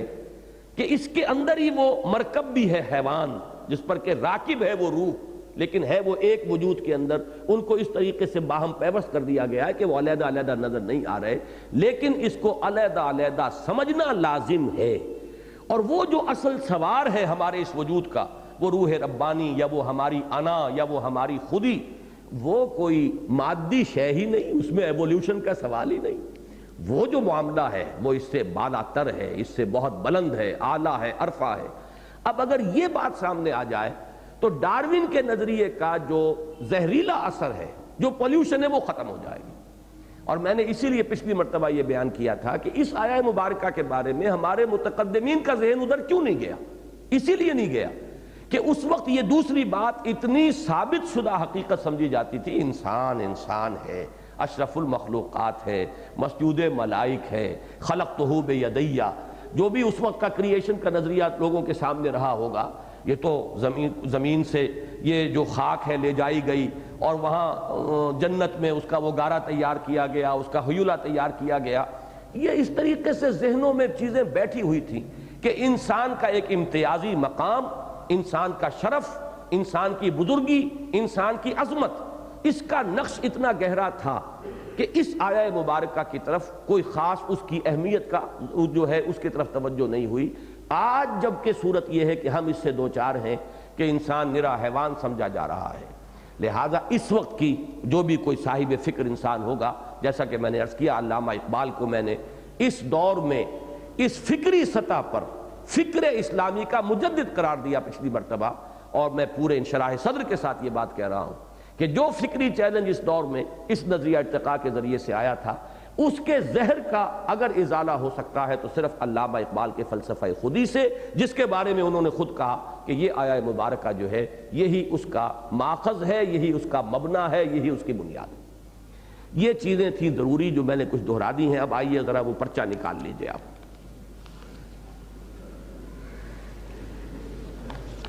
اس مضمون کا آغاز ہوا ہے اکبر الہٰبادی کے ایک قطعے سے، بڑا پیارا قطعہ ہے یہ۔ کہا منصور نے خدا ہوں میں،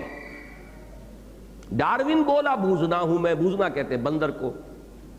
ہنس کے کہنے لگے میرے ایک دوست، فکر ہر کس بقدر ہمت اوست۔ اب آپ اندازہ کر رہے ہیں کہ یہ اس دور میں، جیسے کہ میں نے وہ اشعار آپ کو سنائے جو غالباً اسلام کی نشت ثانیہ وہ سن 67 کی تحریر ہے، یہ سن 66 کی تحریر نہیں، یہ تحریر تو بعد کی ہے، بہرحال حقیقت زندگی والی تحریر میری سن 66 کی ہے۔ اس میں وہ شعر میں نے دیا ہے کہ غزالی و رومی کی بھلا کون سنے گا، چونکہ آج بھی وہ دونوں الفاظ بریکٹ ہو کر آئے ہیں، غزالی اور اس کے ساتھ امام ابن تیمیہ، اور ادھر دوسرے دور میں امام الہند شاہ ولی اللہ اور حضرت مجد الفسانی، ان میں سے ایک غزالی ہے۔ غزالی و رومی کی بھلا کون سنے گا، محفل میں چھڑا نغمہ اسپینسر و مل ہے۔ اسی طریقے سے اب یہ نظریہ جو آیا تھا اس وقت، کہا منصور نے خدا ہوں میں، ڈاروین بولا بوزنا ہوں میں، ہنس کے کہنے لگے میرے ایک دوست، فکر ہر کس بقدر ہمت اوست۔ اب یہاں سے میں نے شروع کیا ہے، منصور کا یہ کہنا کہ خدا ہوں میں ایک انتہا پر، اور ڈارون کا یہ بولنا کہ بوزنا ہوں میں دوسری انتہا پر. لیکن کیا یہ معاملہ ایسا ہی غیر اہم ہے کہ کوئی دوست اسے ہنستے ہوئے یہ کہہ کر ٹال دے کہ فکر ہر کس بقدر ہمت اوست؟ سوال یہ ہے کہ حقیقت یہ ہے یا وہ، اور اگر ان دونوں کے مابین واقع ہوئی ہے تو کہاں، اور اگر یہ دونوں ہی باتیں درست ہیں تو کیسے؟ اب یہی چار شکلیں ممکن ہیں، دو انتہائی باتیں ہیں، یا یہ صحیح یا یہ صحیح، یا ان دونوں کے مابین کوئی بات ہے، یا یہ دونوں صحیح ہیں. تو اب ان چار کے سوا تو کوئی شکل نہیں ہے. اب نمبر 2، ایاز قدر خود بشناس کو نہ معلوم کیوں ایک تحقیر آمیز تنبیہ ہی کے مفہوم میں لے لیا گیا ہے. اکثر یہ اسی مفہوم میں استعمال ہوتا ہے. کیا یہ ممکن نہیں کہ یہ بحیثیت انسان اپنے حقیقی مرتبہ و مقام کو پہچاننے کی مشفقانہ نصیحت ہو؟ یعنی بقول اقبال، اپنی خودی پہچان او غافل انسان. اقبال کے مصرے میں اصل میں افغان ہے، اپنی خودی پہچان او غافل افغان، لیکن یہاں میں نے اس لفظ کو بدلا ہے، اپنی خودی پہچان او غافل انسان. تو ایاز قدر خود بشناس، اس کا یہ مفہوم بھی تو ہو سکتا ہے. یا بقول بے دل، ابھی جو میں نے آپ کو شعر سنایا تھا اس کا ایک مصرع یہاں آ گیا ہے، اے بہار نیستی از قدر خود ہوشیار باش، اپنی حقیقت اپنی عظمت کو جانو. اب اس شعر کی مزید میں وضاحت نہیں کروں گا، وقت بہت کم ہے. اس لیے کہ یا تو یہ مانا جائے کہ محمود اور ایاز کی روایتی محبت بس ایک قصہ ہی ہے، یا پھر اس دوسرے امکان ہی کو مانتے بنے گی، یعنی یہ در حقیقت اپنی حقیقت پر متنبع ہونے کی ایک نصیحت ہے. اس لیے کہ یہ بڑا پیارا شعر ہے، نہ در بازی بہو دلداد محمود، دل محمود را بازی مپندار. محمود نے ایاز کو اگر اپنا دل دے دیا تھا تو کھیل کود میں نہیں دیا تھا، مذاق میں نہیں دیا تھا. محمود نے بھی ایاز میں کچھ دیکھا تھا، اس کی کوئی صلاحیتیں، اس کی کوئی ذہانت، کوئی فطانت. محمود کے دل کو کھیل نہ سمجھو، اس نے اگر دیا ہے تو کچھ دیکھ سمجھ کر اور سوچ سمجھ کر دل دیا تھا. اب اگر یہ بات ہے تو پھر ایاز کو جو اس نے کہا ایاز قدر خود بشناس، تو یہ اس کی تحقیر کے لیے نہیں ہو سکتا بلکہ اپنی عظمت کو پہچاننے کی نصیحت ہو سکتی ہے. اب تیسری بات جو ہمارے اس درس سے متعلق ہے، سب جانتے ہیں کہ خدا ناشناسی تمام برائیوں کی جڑ اور جملہ گناہوں اور جرائم کی ماں ہے. جو خدا کو نہیں جانتے خدا ناشناسی. لیکن بہت کم ہیں جو یہ جانتے ہوں کہ اس سب سے بڑے گناہ کی نقد سزا جو اس دنیا ہی میں انسان کو ملتی ہے کیا ہے؟ خود فراموشی. بفہوائے الفاظ قرآنی وَلَا تَكُونُوا كَالَّذِينَ نَسُوا اللَّهَ فَأَنسَاهُمْ أَنفُسَهُمْ أُولَٰئِكَ هُمُ الْفَاسِقُونَ. ان لوگوں کے مانند نہ ہو جانا جنہوں نے اللہ کو نظر انداز کر دیا یا بھلا دیا، اللہ سے غافل ہو گئے، تو اللہ نے انہیں غافل کر دیا اپنی حقیقت سے، اپنے آپ سے. یہی لوگ بدکار ہیں. ہند سے میں ہر دعویٰ یعنی تھیورم کا ایک عکس کانورس ہوتا ہے، چنانچہ اس دعوی حق کا عکس بھی کسی عکاس حقیقت کی زبانی یوں ادا ہوا کہ من عرف نفسہ فقد عرف ربہ، جس نے اپنے آپ کو پہچان لیا اس نے اپنے رب کو پہچان لیا. بعض حضرات اسے حدیث نبوی کی حیثیت سے پیش کرتے ہیں، میں نے اس بحث میں نہیں پڑھا، میں نے اس کو لکھ دیا ہے کہ کوئی عکاس حقیقت ہو سکتے ہیں، کوئی حکیم ہو، کوئی اور دانا انسان ہو، اور یہ بھی ممکن ہے کہ یہ واقعی حدیث رسول ہو، واللہ عالم. تو کیا واقعی عرفان خیش یعنی اپنی معرفت اور معرفت رب لازم و ملزوم ہے، اور حقیقت انسان اور ذات ربانی میں اتنا گہرا اور قریبی تعلق ہے؟ میں نے دو شعر اقبال کے پچھلی مرتبہ آپ کو سنائے تھے اگر یاد ہوں. کرا جوئی چرا در پیچ و تابی، کس کو تلاش کر رہے ہو، کیوں پیچ و تاب میں مبتلا ہو؟ کہ او پیداست تو زیر نقابی، وہ تو آیا ہے ہویدا ہے، ہر آن موجود ہر جگہ موجود، تم محجوب ہو گئے ہو، تم پردے میں آ گئے ہو.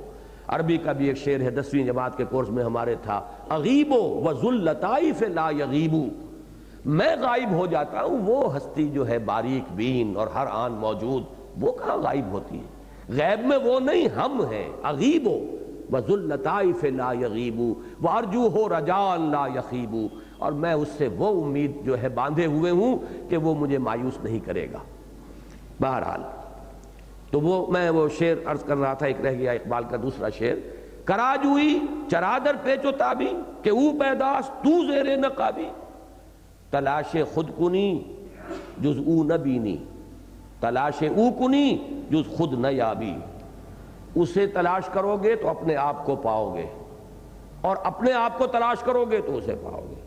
بالکل وہی بات، من عرف نفسہ فقد عرف ربہ، یہ دونوں چیزیں جو ہے ایک آیت مبارکہ وَلَا تَكُونُوا كَالَّذِينَ نَسُوا اللَّهَ فَأَنسَاهُمْ أَنفُسَهُمْ، اور یہ حدیث یا حکیمانہ مقولہ من عرف نفسہ فقد عرف ربہ، اقبال نے ان دونوں کو ان دو شعروں میں جمع کر دیا ہے۔ کرا جوئی چرا در پیچ و تابی، کہ او پیداست تو زیر نقابی، تلاش او خود کنی جز خود نبینی، تلاش خود کنی جز او نیابی۔ یہ اس طرح سے لازم و ملزوم ہے۔ تو دو جملے پھر پڑھ لیجئے، تو کیا واقعی عرفان خیش اور معرفت رب لازم و ملزوم ہے،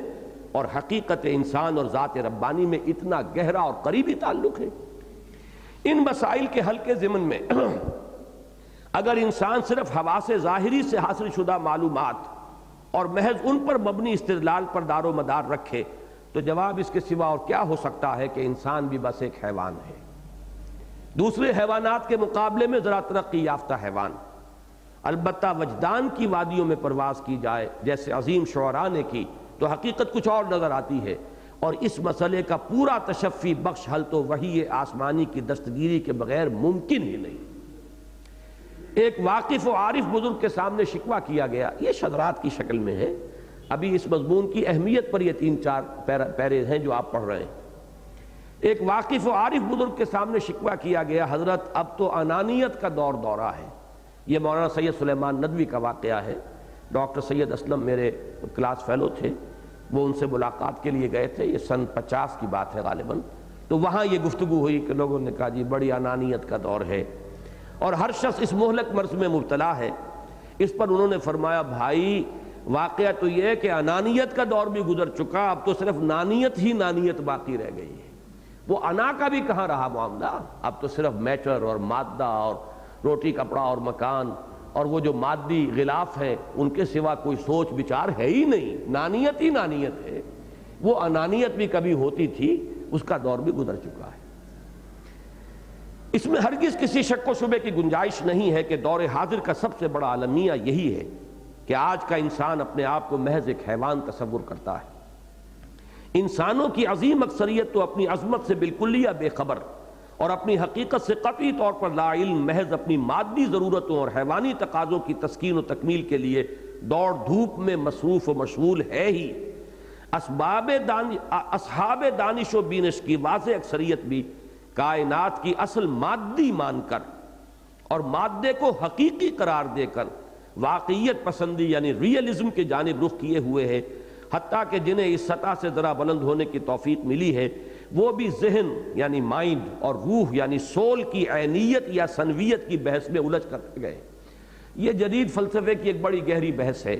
mind and civil whether they are one or two different and independent entities۔ یہ کارٹیزین ڈیکارٹ کا جو فلسفہ ہے وہ کہلاتا ہے یہ ڈوئلزم، کارٹیزین ڈوئلزم۔ وہ تو مانتا ہے کہ یہ سول اور ہے اور انسان کا مائنڈ جو ہے وہ اور ہے، یعنی کوئی نہ کوئی سنویت اپنی شخصیت کے اندر تسلیم کرتا ہے۔ عام طور پر جدید ریئلزم جو ہے وہ کہتا ہے نہیں بس ایک ہی شے ہے انسان، اور یہی تصور بہت بڑے بڑے ہمارے جدید مذہبی مفکرین کے ذہنوں میں بھی بیٹھ گیا۔ اور آج کا انسان جس ذہنی اور فکری زولیدگی اور اخلاقی و عملی پستی کا شکار ہے، اس سے نجات کی واحد راہ اپنی عظمت کی باز یافت اور اپنے مقام و مرتبے سے دوبارہ کما حق آگاہی کے سوا اور کچھ نہیں۔ گویا علاج اس کا وہی آب نشاط انگیز ہے ساقی، یعنی بقول اقبال اپنی خودی پہچان او غافل افغان، او غافل انسان، اور بالفاظ بے دل اے بہار نیستی اس قدر خود ہوشیار باش۔ اب یہ ذرا چند جملے آ رہے ہیں، توجہ سے پڑھیے۔ حقیقت یہ ہے کہ انسان ایک مرکب وجود کا حامل ہے، یعنی جدید فلسفے میں ڈیکارٹ کا جو فلسفہ ہے ڈوئلزم کا وہ ہے صحیح کسی درجے میں قریب جو حقیقت کے لے کر آتا ہے، اس لیے کہ انسان مرکب ہے۔ بقول سعدی رحمت اللہ علیہ آدمی زادہ طرف معجون است از فرشتہ سرشتہ وز حیوان۔ یہ ابن آدم عجیب چونچو کا مربع ہے، معجون مرکب ہے، اس میں فرشتہ بھی موجود ہے اور حیوان بھی موجود ہے، یہ دو ہے، وہی ڈوئلزم۔ اب یہ جملے ہیں وہ جو میں نے عرض کیا، اس کا ایک جز احسن تقویم کا مظہر اتم ہے، لقد خلقنا الانسان فی احسن تقویم، تو دوسرا اسفل سافلین کا مصداق کامل ہے۔ دوسرا پہلو جو ہے اس کا وہ نچلوں میں سب سے نیچے ہے۔ ایک کا تعلق عالم امر سے ہے تو دوسرے کا تعلق عالم خلق سے ہے۔ الا لہ الخلق والامر، ہمارا وجود حیوانی عالم خلق کی شے ہے اور ہماری روح عالم امر کی شے ہے۔ یسألونک عن الروح قل الروح من امر ربی، ایک خاکی ہے تو دوسرا نوری۔ یہ میں پچھلی مرتبہ بیان کر چکا ہوں، اقبال نے جیسے جمع کیا ہے کہ تیری خاک ہی کے اندر در خاک تو یک جلوہ آمست ندیدی، تمہاری خاک میں ایک جلوہ بھی ہے۔ اور وہ جو انہوں نے کہا کہ خاکی و نوری نہاد بندہ مولا صفات، ہر دو جہاں سے غنی اس کا دل بے نیاز، نقطہ نوری کے نام او خودی، اور ہے ذوق تجلی بھی اسی خاک میں پنہاں، غافل تو نرا صاحب ادراک نہیں ہے۔ تو یہ دو وجود جو ہیں اس کے، ایک خاکی ہے اور دوسرا نوری۔ ایک دنی التبا ہے، جب اس کا اوریجن نیچے ہے، زمین سے ہے، تو اس کی سوچ، اس کی فکر، اس کی رجحانات وہ سب زمین کی طرف جائیں گے۔ ایک دنی التبا ہے اور ہمہ تن ہمہ وقت پستی ہی کی جانب مائل، تو دوسرا قدسی الاصل ہے اور ہمیشہ رفعت پر نظر رکھنے والا۔ یہ بھی اقبال کے شعر سے میں نے لیا ہے، قدسی الاصل ہے رفعت پہ نظر رکھتی ہے، پر نہیں طاقت پرواز مگر رکھتی ہے۔ ایک کی پرواز اپنے مرکز کی طرف مائل پرواز تھا حسن، بھولتا ہی نہیں عالم تیری انگڑائی کا، تو ہر شے کل شیء یرجع الی اصلہ، تو روح جو ہے وہ اپنے اصل کی طرف لوٹنے کے لیے بیتاب ہے۔ اور یہ جو ہمارا حیوانی وجود ہے، اس کی ساری دلچسپیاں، ساری پسند، ساری محبتیں زمینی ہیں، اس کی لذت، زمینی لذت، مادی لذتیں، ان کی طرف اس کا سارا رجحان ہے۔ ایک حیوانات کی صف میں ہے اور ان سے بھی بہت سو کے مقابلے میں مختلف اعتبارات سے ہیچ اور کمتر اور ضعیف و ناتواں، تو دوسرا ملائکہ کا ہم پلہ ہے، بلکہ مقام اور مرتبے میں ان سے بھی کہیں اعلیٰ و افضل، حتیٰ کہ ان کا مسجود و مخدوم حضرت آدم علیہ السلام کے سامنے سجدہ کرایا گیا ہے۔ قرآن کے فلسفہ اور حکمت کا اہم نقطہ ہے۔ ایک عبارت ہے اس کے وجود حیوانی سے، تو دوسرا مظہر ہے اس روح ربانی کا جو اس میں پھونکی گئی اور جس کی بنیاد پر وہ مسجود ملائک قرار پایا بفہوائے الفاظ قرآنی۔ فَإِذَا سَوَّيْتُهُ وَنَفَخْتُ فِيهِ مِن رُوحِي فَقَعُوا لَهُ سَاجِدِينَ۔ یہ سورہ حجر اور سورہ صاد دونوں میں یہ آیت بعین ہی انہی الفاظ میں وارد ہوئی کہ فرشتوں کو اللہ نے یہ حکم دیا تھا کہ جب میں اس آدم کی تخلیق مکمل کر لوں، اس کی نوک پلک درست کر دوں، برابر کر دوں، اور پھر اس میں اپنی روح میں سے پھونک دوں، تو گر پڑنا اس کے سامنے سجدے میں۔ اب دیکھیے اس کا نتیجہ کیا نکلا۔ اب دو وجود ہیں، یہ میں بیان کر چکا ہوں مختلف جمعے کے اپنے تقاریر میں، اس کے دوسرے پہلو اس وقت ان سب کو دہرانے کا موقع نہیں ہے۔ ان دو وجودوں میں سے ایک کی نگاہ ایک پر جمی تو نتیجہ کچھ اور نکلا، دوسرے کی نگاہ دوسری پر جم گئی تو نتیجہ اس کے برعکس نکلا۔ اب دیکھیے الفاظ پڑھیے۔ اب اصحاب دانش و بینش میں سے جن کی نظر اپنے وجود کے علوی جزء پر جم کر رہ گئی اور وہ اس کی عظمت و رفعت کے مشاہدے میں محو ہو کر رہ گئے، جب توجہ کا ارتکاز ہوتا ہے کسی شے پر تو دوسری چیزیں نگاہوں سے اوجھل ہو جاتی ہیں۔ انسان کی اصل جو حقیقت ہے، جو علوی ہے، نوری ہے، وہ اعلیٰ ہے، احسن تقویم ہے، مسجود ملائک ہے، جس کا تعلق ذات رب کے ساتھ ہے، وَنَفَخْتُ فِيهِ مِن رُوحِي، جنہوں نے اس پر توجہ کو مرتکز کیا۔ تو اب اصحاب دانش و بینش میں سے جن کی نظر اپنے وجود کے علوی جزء پر جم کر رہ گئی اور وہ اس کی عظمت و رفعت کے مشاہدے میں محو ہو کر رہ گئے، ان میں سے کوئی حیران ہو کر پکار اٹھا سبحانی ما اعظم شانی۔ اب یہ بہت بڑے صوفی ہیں جن کا یہ قول ہے، میں پاک ہوں، میری شان کتنی بلند ہے، اس لیے کہ توجہ وہاں مرتکز ہو گئی تھی۔ دوسرا پہلو اس وقت نگاہوں سے اوجھل ہے، اس کو سکر کہا جاتا ہے تصوف کی اصطلاح میں۔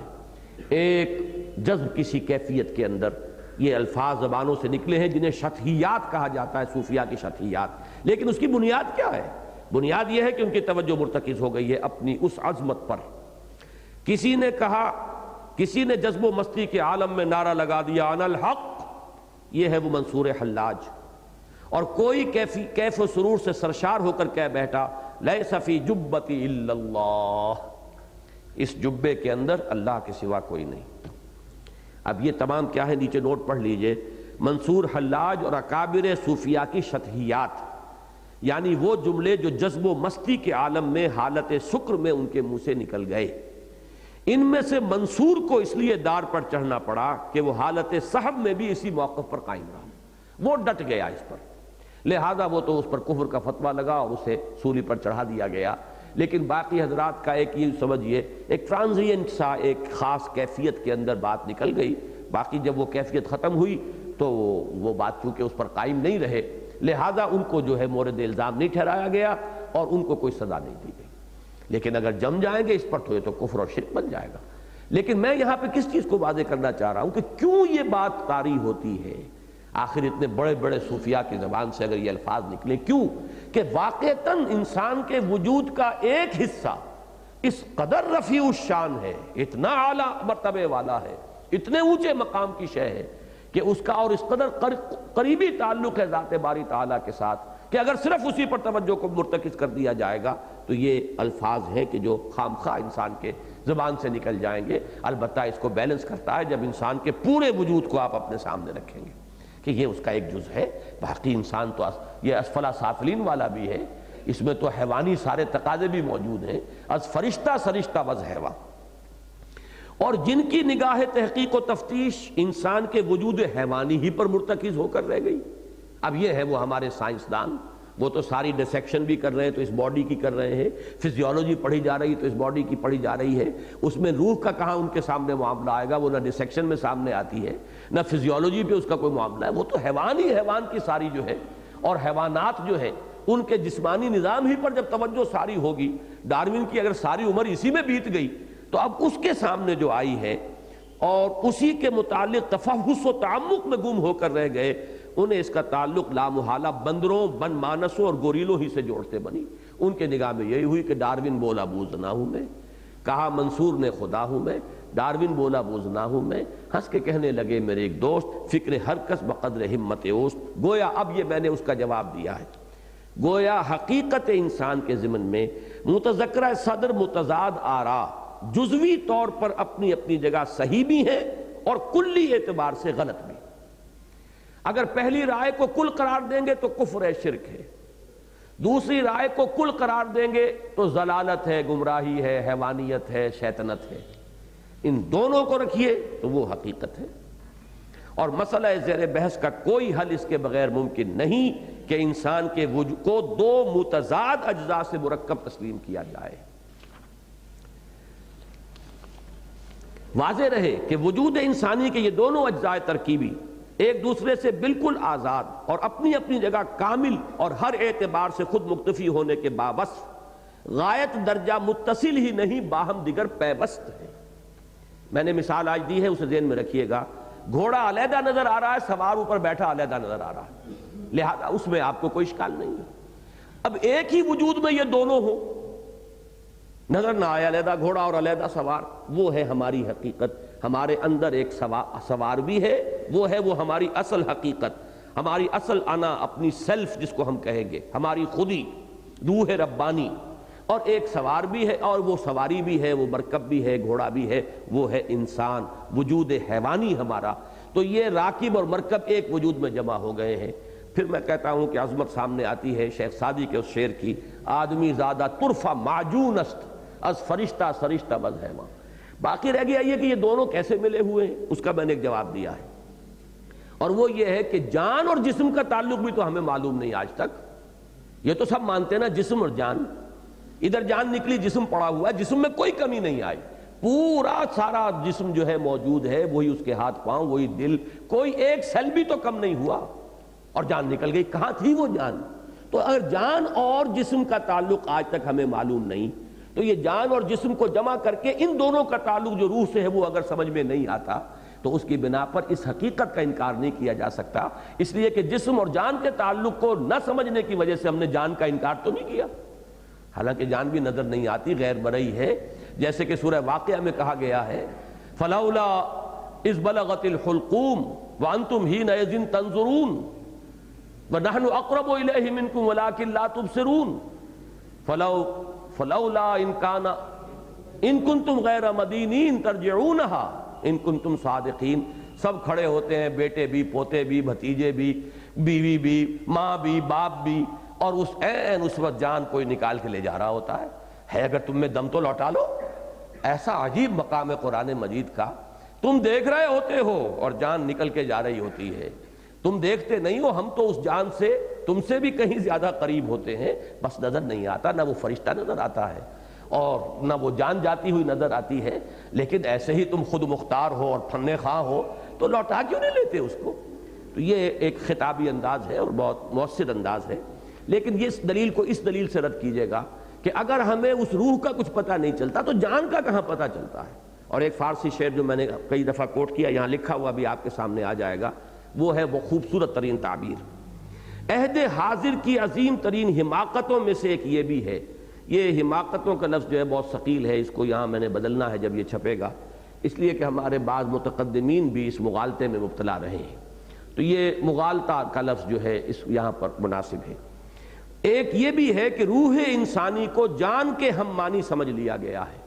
حالانکہ جان یا زندگی یا لائف تو انسان کے وجود حیوانی کا جزو لا ینفک ہے، اور روح انسانی اپنا جداگانہ اور مستقل بذات وجود رکھتے ہوئے اس وجود حیوانی کے ساتھ اتصال بے تکیف بے قیاس، یہ رومی کا شعر ہے، اتصال بے تکیف بے قیاس ہست رب الناس را با جان ناس، اسی کا میں نے یہاں پہ الفاظ لیے ہیں کہ رشتے میں منسلک ہے روح کے وجود حیوانی کے ساتھ اس اتصال کے ضمن میں کہاں اور کیسے کے سوالات ویسے ہی لا ینحل ہیں جیسے خود یہ سوال کہ جان اور جسم کا تعلق کس نوعیت کا ہے اور کس عضو سے متعلق ہے، اگرچہ بہت خوب کہا ہے کسی کہنے والے نے، جان نہاں در جسم او در جان نہاں۔ اب یہاں لفظ او کو آج سمجھ لیجئے، اس سے پہلے میں نے کبھی یہ کھولا نہیں ہے بات کو، میں نے اس کو ایک درجہ پیچھے رکھا ہے ہمیشہ، میں روح کے لیے یہ بات کہہ رہا ہوں کہ جان نہاں در جسم، جان جو ہے جسم کے اندر مخفی ہے، چھپی ہوئی، او در جان نہاں، یہاں روح کو لے لیجئے تو روح جو ہے وہ اس جان کے اندر چھپی ہوئی اور مخفی ہے، اے نہاں اندر نہاں اے جان جان، اے وہ ہستی کہ جو نہاں میں نہاں ہے، جو جان کی بھی جان ہے، لیکن شعر کہنے والے نے یہاں در حقیقت اللہ کو مخاطب کیا ہے، یہ او کا اشارہ اللہ کی طرف ہے، جان نہاں در جسم او در جان نہاں، وہ اللہ بذات ہی ہماری اس جان کے اندر موجود ہے، اے نہاں اندر نہاں اے جان جان، یہاں اصل خطاب جو ہے شاعر کا وہ ذات باری تعالیٰ کے ساتھ ہے۔ اور یہ بات اچھی طرح سمجھ لیجئے، جیسا کہ میں نے آج شروع میں بھی گفتگو میں اکبر الہ آبادی کے دو شعر آئے تھے جس پر آج ساری ہماری گفتگو گھوم رہی ہے، انہی کا ایک بہت پیارا شعر ہے، توجہ سے سنیے۔ تو دل میں تو آتا ہے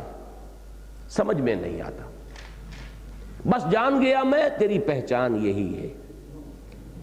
تو دل میں تو آتا ہے۔ میرا جو کتابچہ ہے عظمت صوم، میں نے اس میں نقل کیا ہے آخر میں، یہ در حقیقت یہ 3 پرچے اور وہ عظمت صوم والا کتابچہ، ان چیزوں کا ان دنوں میں ذرا گہرا مطالعہ کر لیں جن حضرات کو بھی ان موضوعات سے دلچسپی ہے۔ اس میں نے احیاء العلوم کے حوالے سے حدیث قدسی نقل کی ہے، یہ بھی محدثین کے معیار پر شاید پوری نہ اترتی ہو، لیکن صاحب روح المعانی علامہ آلوسی نے بھی اس کو اپنی تفسیر میں لیا ہے کہ لم یسانی ارضی ولا سمائی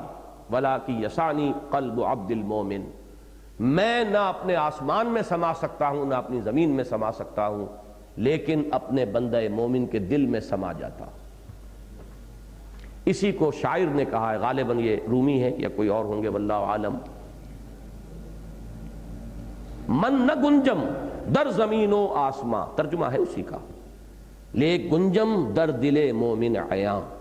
میں زمین و آسمان میں نہیں سما سکتا، بندہ مومن کے دل میں سما جاتا ہوں۔ اور اسی کو اس سادگی سے کہا ہے اکبر الہ آبادی نے کہ تو دل میں تو آتا ہے سمجھ میں نہیں آتا، عقل نہیں تیری کناں کو پہنچ سکتی۔ اور اسی کو اب چونکہ جو آج کا میرا اصل مضمون تھا وہ تو شروع ہی نہیں ہوا ہے، اب میں کیا کروں، لیکن یہ کہ آج ایک اہم نقطہ سمجھ لیجئے، اقبال کا ایک بہت عمدہ بہت گہرا جملہ ہے، This universe is a concept, God is a percept, اب یہ دو الفاظ انگریزی کے پرسیپشن کیا ہے؟ پرسیپشن احساس، میں نے اسے چھوا، یہ میری پرسیپشن ہے، میز کو چھوا گرم، یہ پرسیپشن ہے۔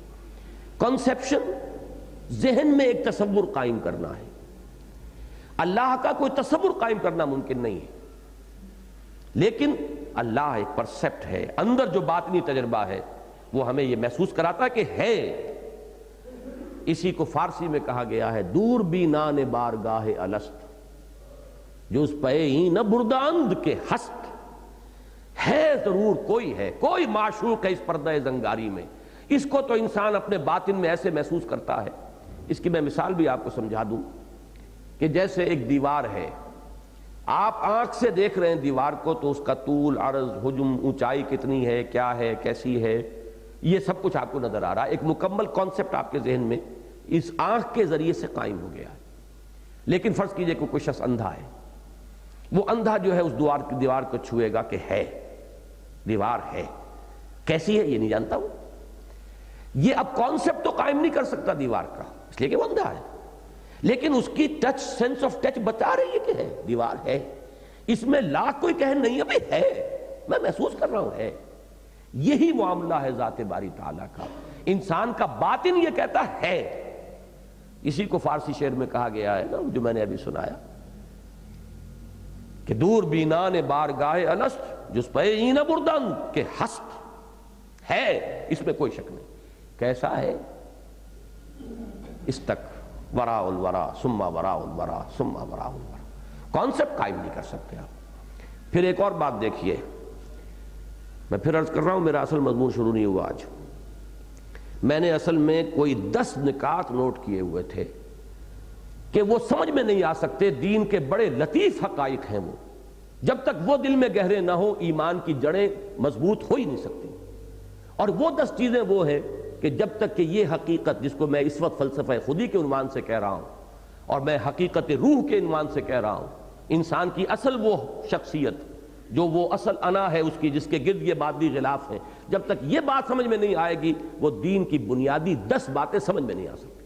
اور بڑے بڑے مفسرین اس دور کے جو انہوں نے ایسی ٹھوکریں کھائی ہیں اس میں، اس لیے کہ جدید ابھی ذہن کے اوپر چھاپ ہے اس مادی نقطہ نظر کی، جس کی وجہ سے کہ ان چیزوں کو انسان سمجھتا ہے کہ یہ کوئی زمانہ قدیم کی باتیں ہیں، کوئی شاعرانہ خیالات ہیں، ان سے جو ہے زیادہ اعتنا کرنے کی ضرورت نہیں ہے۔ تو میں شاید ابھی ایک سیشن اور لوں ان چیزوں کے لیے، ان 10 نکات کو واضح کرنے کے لیے۔ بہرحال اس وقت میں صرف ایک بات اور عرض کر رہا تھا کہ ہمارا جو پرسیپشن اور کانسیپشن ہے اس میں کتنا فرق ہے۔ دیکھیے، ہم جب کسی شے کو دیکھتے ہیں تو ہم یہ سمجھتے ہیں کہ شاید اس سے زیادہ تو ہمارا ذریعہ معلومات کچھ ہے ہی نہیں، دیکھ لیا بھائی، دیکھنے سے زیادہ اور کیا ہے، لیس الخبر و کالمعائنہ، دیکھ لیا، آنکھوں سے دیکھ لیا، آنکھوں دیکھی حقیقت، اس سے زیادہ یقینی کیا ہوگی۔ حالانکہ اگر آپ غور کریں گے جو کچھ دیکھنے سے علم آپ کو حاصل ہوتا ہے وہ بالواسطہ ہے، انڈائریکٹ ہے، ڈائریکٹ نہیں ہے۔ آپ کا اصل انا، چلیے انا کو چھوڑ دیجئے، اصل کمپیوٹر تو یہاں ہے، یہاں ہے اس کا وہ ویژن سینٹر جو ہے ہمارے دماغ کے اس گوشے کے اندر، آنکھ دیکھتی ہے، اس سے ریلے ہو رہی ہیں وہ سینسیشنز نروز کے ذریعے سے اور ڈیسائفر ہو رہی ہیں وہاں۔ یہ بالکل ایسے ہے جیسے ایک بالکل بند کمرے کے اندر آپ بیٹھے ہو اور باہر کے آسمان کو آپ صرف کسی آلے سے دیکھ رہے ہو، وہ آپ کی ڈائریکٹ ویژن نہیں ہے، کہیں سے وہ سکرین کے اوپر آ رہا ہے کمرے کے اندر آسمان اور اس کے تارے اور ستارے، تو آپ کمرے میں بیٹھے دیکھ تو رہے ہیں اس کو، لیکن یہ ڈائریکٹ ویژن نہیں ہے، آپ اپنی آنکھ سے نہیں دیکھ رہے، بلکہ وہ تو کچھ اور تاروں سے، کیبلز کے ذریعے سے وہ آسمان کی تصویر جو ہے وہ آپ کے اس کمرے کے اندر کسی سکرین کے اوپر جو ہے وہ اس کو نمایاں کر رہی ہے، تو یہ انڈائریکٹ ویژن ہے آپ کا۔ بالکل اسی طرح میں جو ہوں، اصل میں وہ تو کہیں اندر چھپا ہوا ہے، وہ اس آنکھ سے تو اس کو صرف معلومات ملی ہیں، ان معلومات کے ذریعے سے اس کمپیوٹر سے اس نے اس کو ڈیسائفر کر کے کچھ انٹرپریٹیشنز کی ہے، انفر کیا ہے، تو یہ ساری جو ہمیں معلومات حاصل ہوتی ہیں یہ سب کی سب انڈائریکٹ ہیں، جبکہ در حقیقت ہمارا وہ باطنی وجود، ہمارا وہ حقیقی انسان اللہ کا جو احساس کرتا ہے وہ براہ راست احساس کرتا ہے۔ اسی کو میں نے کئی دفعہ واضح کیا ہے سورہ حدید اور سورہ تغابن دونوں میں کہ بصیر اور خبیر میں فرق کیا ہے۔ اصل شے وہ خبیر ہونا ہے، اصل خبر جہاں پہنچی ہے وہ ہے، باقی یہ کہ بصارت تو انڈائریکٹ ایک شے ہے، آپ نے کوئی چیز دیکھی اور دماغ میں جا کر ڈیسائفر ہوئی ہے وہ کہ یہ کیا ہے جو آپ نے دیکھا ہے۔ باقی اصل براہ راست جو مشاہدہ کرنے والی شے ہے وہ اندر ہے۔ اللہ کا مشاہدہ براہ راست ہوتا ہے بشرطے کہ یہ اس آئینہ قلب کے اوپر سے میل اتار دیے گئے ہوں، اس قلب کے اوپر جو حجابات ہیں ان کو اتار دیا گیا ہو، اٹھا دیا گیا ہو۔ آج اسی پر اکتفا کیجئے، بات اس مضمون چونکہ اہم ہے اس لیے گھبرائیے نہیں، اگر ایک نشست ہم اور بھی اس پر لگا دیں گے، لیکن آئندہ اب میں تمہید میں کچھ بھی عرض نہیں کروں گا، بلکہ صرف وہ 10 نکات بیان کر دوں گا، وہ 10 نہایت لطیف اور اساسی اور اہم حقائق ہمارے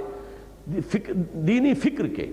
کہ جن کا کوئی صحیح تصور اس کے بغیر نہیں ہو سکتا کہ یہ جو ایک ڈول ہمارا وجود ہے، مرکب وجود، اس حقیقت کو ہم تسلیم نہ کریں۔ بارک اللہ لی ولکم فی القرآن العظیم ونفعنی وإیاکم بالآیات والذکر الحکیم۔